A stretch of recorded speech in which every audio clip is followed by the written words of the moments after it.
Thanks so much for participating in the hashtag She Wins conversation today. If you have questions you'd like me to answer on a future podcast, or if you're looking for advice, or if you're ready to tell your story, email info@elisadevine.com.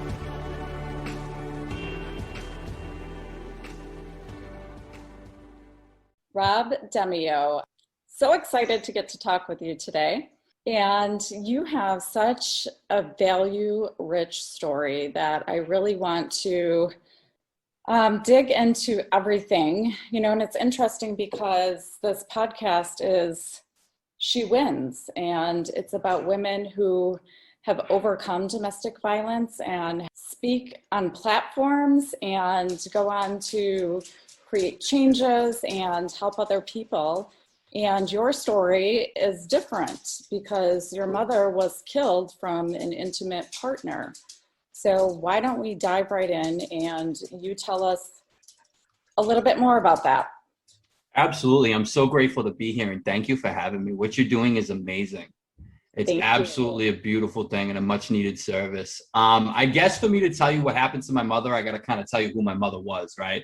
So my mom was this amazing, amazing woman. She was my everything, my biggest fan, my cheerleader, right? She was a single mom. We grew up in Somerville, Massachusetts, which is right outside of Boston.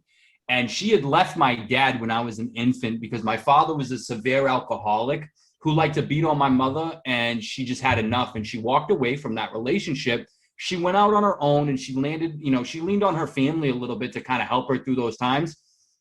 As time went on as a single mother, her little boy became her whole world, right? I was her everything. She busted her ass to give me everything I could ever want and need. She made sure things were taken care of. She paid the rent. She put food on the table, and she suffered with mental illness. She was severely bipolar, and growing up with her could be kind of weird because I was such a kid and didn't understand what was going on.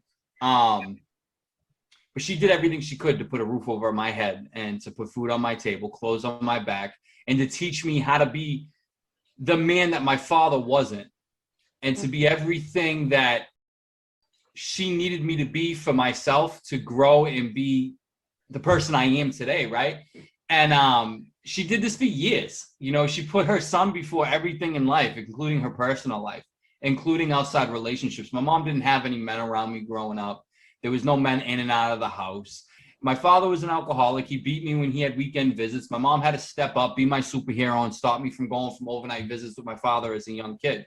Can I ask you how she did that? I don't know. Okay. I have no idea. I didn't get the chance to ask her. Domestic violence wasn't something that was so predominant in our life at the time. I had no idea. Right. I had no idea what she had suffered from. I had no idea what she went through mentally, physically, and emotionally because of the relationship with my father until years later. When I was 15 years old, it was back at a time. I'm 33 now, 15. So that was back when America Online was kind of getting really big and brought strangers into our house, right? When we could go on chat rooms and talk to people that we couldn't see, people from around the country. My mom ended up talking to this man from Arizona. Fed her a whole bunch of great things. He spoke nicely to her. He treated her nice through a computer screen. He did everything he could to bring my mother's walls down, to let go of her guard, to give her some of the things that she's never had before, being told she was pretty, being told she was wonderful, being told she was amazing, because this is a woman that put nothing but her kid first for so many years, right?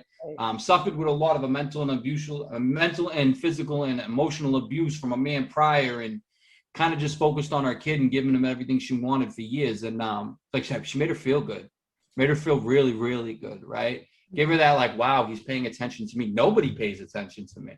So my mother spent days and weeks turned into months standing in front of a computer screen. I think it's really important to point that out at how significant, that adoration and kind of, it's the initial hook. It's right? extremely important to find a battered, beaten, broken woman and to build her up and to fill gaps in her life that aren't there, to build her trust, to bring those walls down, to weasel your way into her life, because that's what that man did. Yeah. Before I knew it, he had some bullshit story about he was a corrections officer in the state of Arizona. He had left the Arizona prison system because of a riot, and just this big elaborate story, right? Sounded like a superhero, and he was working on the railroads, and somehow he had a business venture in Boston, Massachusetts. Quite convenient, right? I'll never forget the day I came home. There's this man standing in my living room. I said to my mother, I said, I was 15 years old and I was a troubled teen. I said, who the fuck is this? Right? Oh, this is Barrick from America Online. I said, what the fuck's a Barrick from America Online? Is this real life right now? Yeah. Went into the kitchen to go get myself a Mountain Dew. I found a 6-pack of beer in my fridge. I lost my mind. I looked at my mother and I said to her, I said, are you fucking kidding me? I said, I'm 15 years old. I said, you left my abusive alcoholic father because he used to beat the bag out of me because he couldn't get his face out of a bottle. And here you are with the man from America Online drinking in my house at 15. Mm-hmm. And then from that point forward, there was a vicious little violent relationship that began with me and this man, but he didn't go anywhere. Unfortunately, I wasn't around to see the relationship transpire between this man and my mom because my disease of addiction kind of got the best of me at that time. And there were still warning signs. There were still things going on. My family didn't like him. She isolated from the family. She isolated from me a little bit. Him and I's relationship, you could never get to a clear point of who was fault because I was a vicious drug addict and he was just a raging alcoholic. So it was like oil and water in a household when we were together. He was around for years. And my disease of addiction got worse, right? And then at some point, my mother no longer had to put her son first. My mother had to unattach and kind of put herself first from my disease of addiction. So my mom decided that my disease of addiction got bad enough that she had to leave the state of Massachusetts because I was robbing her of, sleep and peace and serenity. And at one point when I was in a peak of my addiction, me and this man had a altercation in our house where he tried to choke me out. I tried to stab him. He was drunk. I was high, and my mother had thrown him out and sent him back to Arizona. First time he'd gone back to Arizona in 10 years. I had left the house. My mother made the decision to move to Florida on her own. I'm sick of this drug addict. I'm sick of this alcoholic. I'm going to Florida to live my life. It was all she ever wanted, right? It was the only thing. She had a sister down there. She bought this cute little trailer that was all hers. She was able to go down there, find employment, build her life. And then all of a sudden, now when she left, my disease of addiction got much worse, much, much worse. The monkey on my back was intense. My disease of addiction brought me to the darkest edges of the city of Boston, doing things my mother's little boy would never do, right? Yeah. It got really bad. Homelessness, battered, beaten, and broken. I was a mess. I was spiritually bankrupt. I had no self-worth, self-esteem. I was homeless. All I could do was live to use and use to live and live to use, right? My mother had to have back surgery. My mother called me up one day and she called me Bobby. She's like, Bobby, I'm having this back surgery. Okay, Mom, good luck. Hope some of your pain medication. You know what I mean? I need you to come out and take care of me. I'm like, hey, I'd love to, bud, but I don't have a drug dealer where you live. I'm unfortunately not going to be able to take a trip 1,500 miles away from the drugs that I'm doing now to take care of you and your back surgery. It just doesn't sound good for an addict, right? So she made the next call. After that man had left her house after that altercation, again, behind a computer screen, painted the picture that he had been sober from his drug of choice, which is alcohol, for the past 3 or 4 years. My mother needed somebody. She flew. He ended up coming out to take care of my mother through the back surgery, and they somehow rekindled some sort of relationship that they had broken prior because of his now found recovery or sobriety, whatever the hell he was running with. But so he was there. At some point, as my mother lived there, my disease peaked. And then it got better, right? My relationship with my mother was completely destroyed. She was my biggest fan, but at the same time, my biggest enabler. I was her baby boy. She was my cheerleader. All she wanted was me to get clean, for me to stand up, pull the needle out of my neck, and be everything that she tried to raise me to be, right? I had a breaking point in 2015, right in the beginning, right? My disease had brought me to my knees. I was battered, beaten, and broken. I had nowhere to turn. My mother had to do some amazing, courageous things as the mother of an addict, and one of those things was to stop enabling her son. My mother had to stop sending me money. She had to stop worrying about me. My mother had to put herself first, right? Something she never thought she was going to have to do. My mother at one point told me, hey, Bobby, I'm going to only pick up my phone for you at Fridays at 2:00. If you want to speak to me at Friday at 2:00, you will call me. If you don't, I will not pick up the rest of the week. I knew there was nowhere to turn. All the doors were locked. There was no open windows for me to crawl in. There was no one for me to call when I was in trouble. It was just the end of the road for me. And I had a little spiritual awakening and a detox in Roxbury, Massachusetts, where my pain got great enough. I was done, right? So I was able to turn my life around, right? And like she became instantly my biggest, enabler, from disattachment to my biggest fucking cheerleader. Mm-hmm. See, my mother had this ability to look past the demons that are inside people and love us for who we are, right? And that's what she did. She loved me for who I was when I couldn't love myself, right? And that's what she did to Barrick, right? When he was a monster. But she looked past that and loved him in the areas that he couldn't love himself in. And so I got her killed. The point where she had moved to Florida, right? Yeah. At that point, and that was where she kind of cut you off as far as enabling and continuing, yep. And she shifted. Right. So now I had the spiritual awakening. Now her baby boy is getting a day clean. He's getting 2 days clean. He's getting a week clean. He's got 3 weeks clean. Time just went. I got a year clean.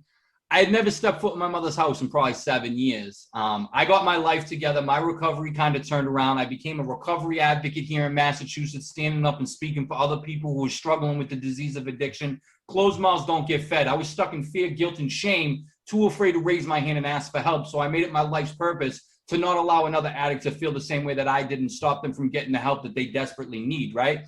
I love that, because that is really like turning your pain into power and purpose.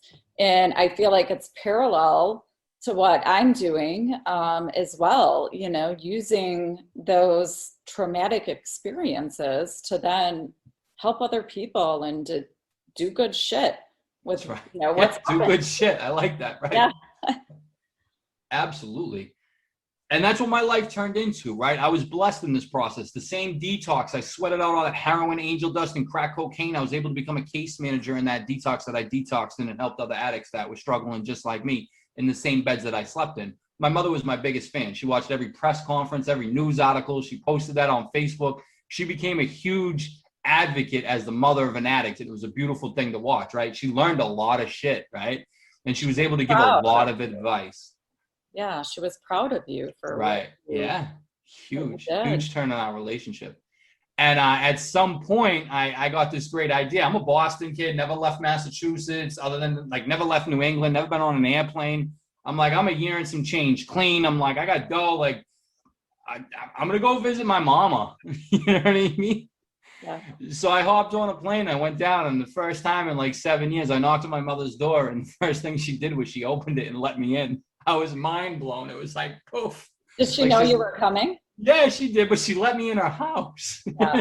She didn't shut the blinds. She died. She didn't say nobody's home. She let me in. I didn't try to steal her purse. You know what I mean? Yeah. So she let me in her house, and for that week, and I think it was August of 2016, I had this week with my mother that I had never experienced before, a week where I got to take care of her, and she didn't need to take care of me.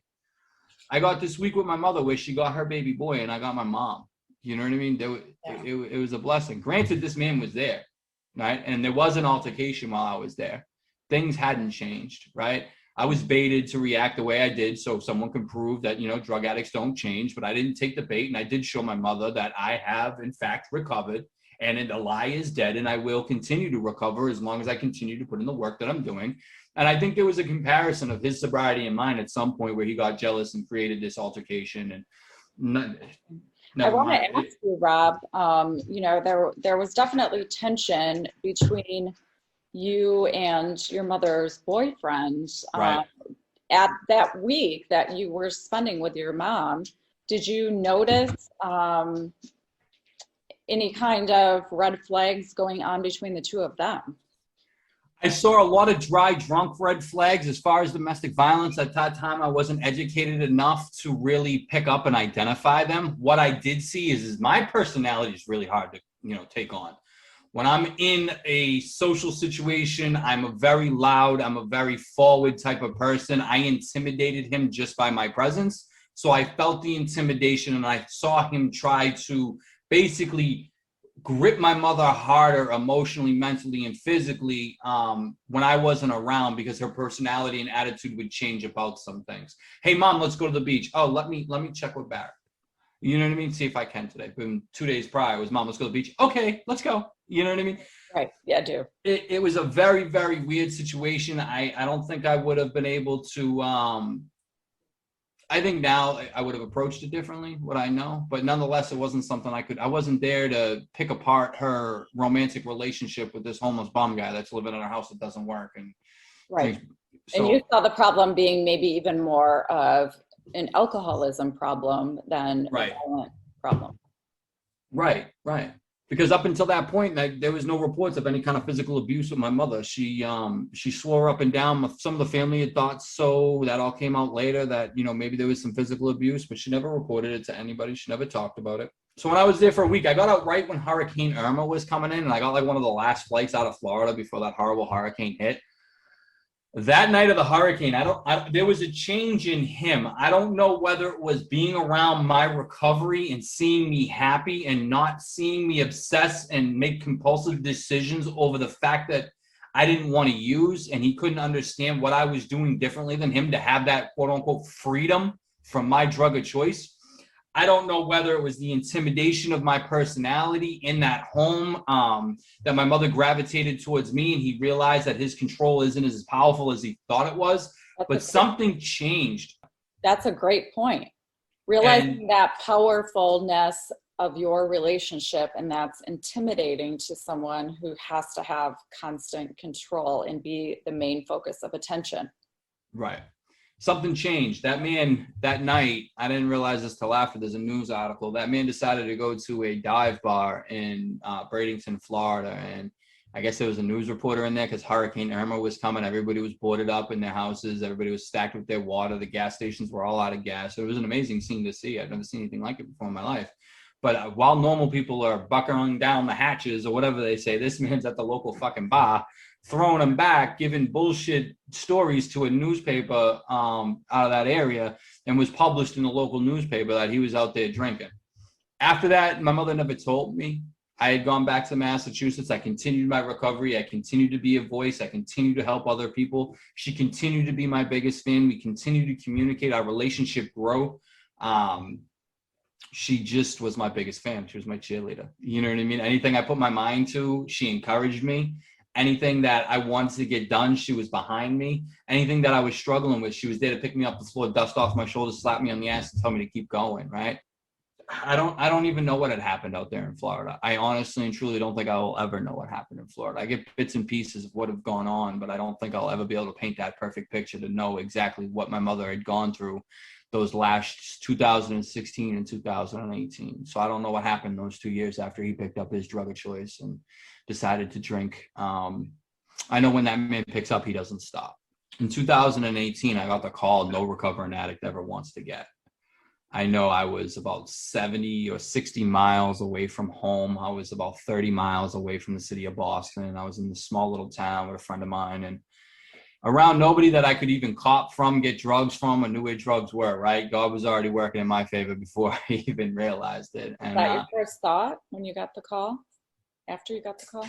Oh, yeah, to get high? Absolutely. Yeah. Absolutely. But I got the call from my uncle, right? He's a family priest, right? It's 9:30 at night. I already knew right off the bat. There's no reason to pick up the fucking phone for the family priest at 9:30 at night. There's nothing good on the other side of the phone when a Catholic priest calls you at 9:30 at night. Right. So I didn't pick it up. I was like, I got to call back. So I made the call back. And my uncle says to me, he calls me Bobby too. Bobby, are you sitting down? No, I'm not sitting down. Just hit me with it. What happened? Your mother's dead. I said, damn. Okay. I'm like, all right, she's 60. I'm like, you know what? I can process that, right? For him to say Barrett killed her, I wasn't prepared for that. I mean, it was something we all knew would have and could have happened, but to make that thought a reality at that point in time, I couldn't even tell you the emotions that I felt. I was hit. I didn't scream. There was no anger. There was a very deep void that just something disappeared inside me, vanished, right? And I had this emptiness inside me that I didn't know which way was up. I didn't know how to be complete again, and I didn't know how to fill it. So my first reaction as a recovering drug addict and alcoholic is to reach outside to fill that inner void, right? And that's the first thing I wanted to do. But by the grace of God, I was around people who knew how my behaviors were, who knew what my patterns were, and they stopped me from going out and reaching outside to fill that inner void and destroying my whole life. Not just my life, but allowing that man to take my mother and then instantly take my recovery. So I fought. Imagine how painful that is, you know, to know that someone took her life from her. You know, I'm so sorry that you had to experience that. And, you know, I think that this conversation is so important because although this podcast is about women who win, how many family members are there out there and friends who know of someone in an abusive relationship and they don't know what to do. Right. You know, they worry that their friend or their family member may not live, you know, and that's why this is so important to talk about. And, you know, what did you do after that? You know, after that initial shock and that pain and that questioning of how are you going to handle that? And what do you do with all of that? So like, I didn't get high. I didn't drink. Right. Mm-hmm. But then it came down to putting the pieces together, right? I don't know if anybody or you understand what a murder trial or murder investigation entails. It's basically a lot of police officers gathering a lot of information that they can't fucking share with you. It took about 12 hours before somebody from the Manatee County Police Department called me and was able to explain what happened to my mom. What they had told me is that on April 13th of 2018, it was Barrick Pose's 50th birthday. My mother walked out of the house about 7 a.m. in the morning with a shopping list of things for ingredients to make this man a birthday dinner. But before she could go to the supermarket, my mom had to go do an 8-hour shift at the local nursing home that her and her best friend were employed at, right? And my mother came home from lunch around 12 o'clock. Her lunch break was at 12. I guess when she came home, from what the evidence indicated, was this man was extremely intoxicated and was very, very drunk. And my mother sat down in a chair and she never got back up. The man picked up a barbell like he would work out with in the carport of the house while my mother was sitting in the chair, and he began to cave my mother's head in with the barbell. He didn't hit her once. He hit her about 10 to 13 times.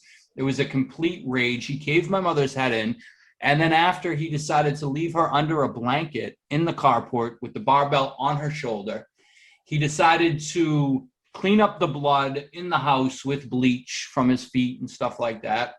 And he decided he was going to disappear. Now, 12:30, 12:35 rolls around. Kathy, my mother's best friend, realizes my mom's not back from work on her lunch break. So she goes back to the house to check on her because it was not like my mother at all to not show back up. Kathy goes back to the house and walks right by my mother, walks in the house, and everything looks fine. It's a little dirtier, but Barrick's not there and my mother's not there. As Kathy walks out the house and goes down the carport, she notices the massive pile of blood under the chair with my mother in it. She notices the blood splatter all over the walls, all over the ceiling of the carport from him going back in the splatter.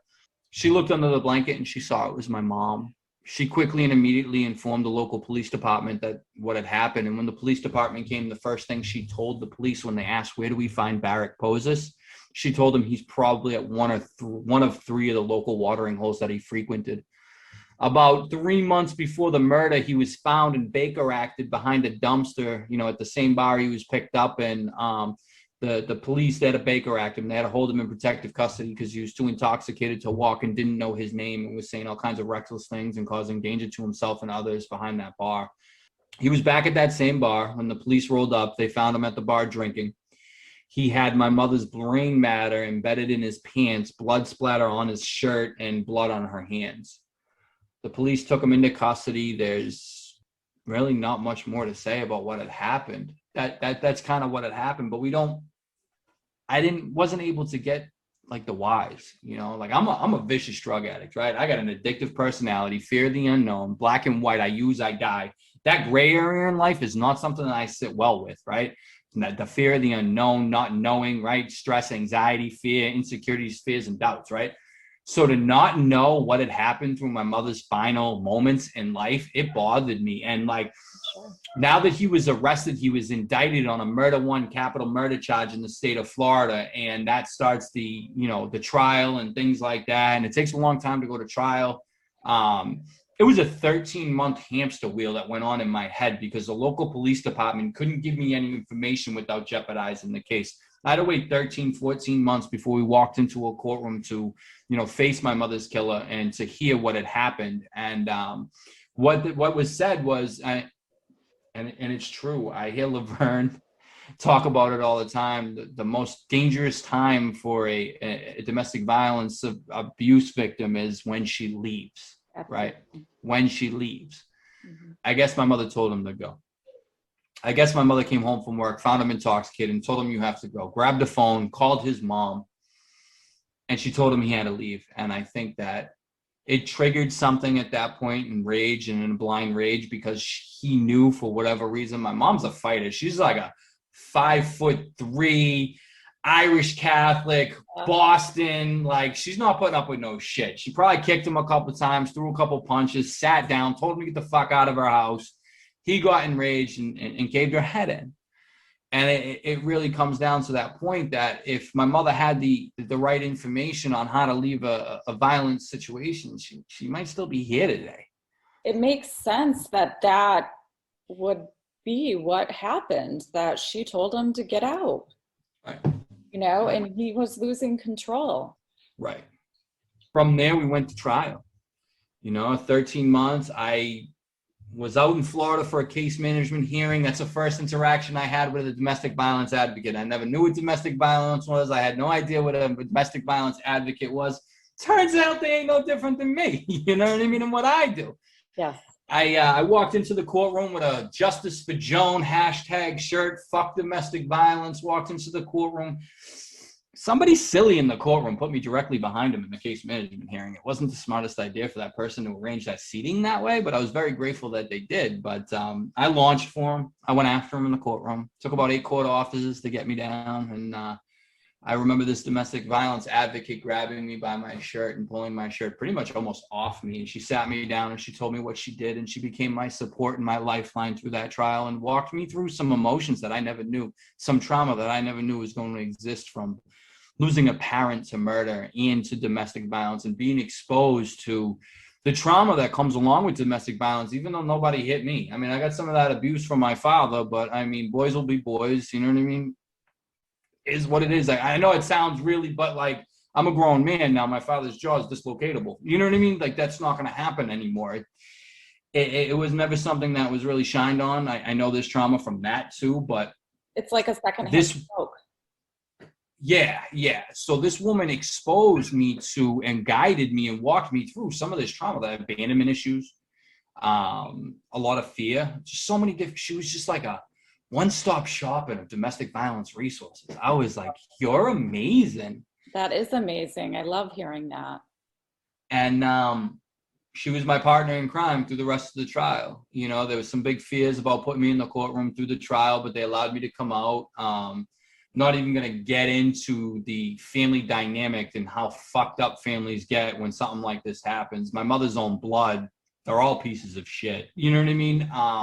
I was left standing there carrying on my mother's name, carrying on my mother's story. Everybody else was more fighting over money and telling a story and what they think had happened, not realizing saying dumb shit could affect the trial when they think they know what happened, but they really didn't. So it caused a little bit of a family dynamic. So I was isolated from blood relatives. I'm already a black sheep heroin addict out of the family, so it really didn't bother me too much. I'm used to going through my battles and storms alone. Thanks so much for participating in the #SheWins conversation today. If you have questions you'd like me to answer on a future podcast, or if you're looking for advice, or if you're ready to tell your story, email info@elisadevine.com.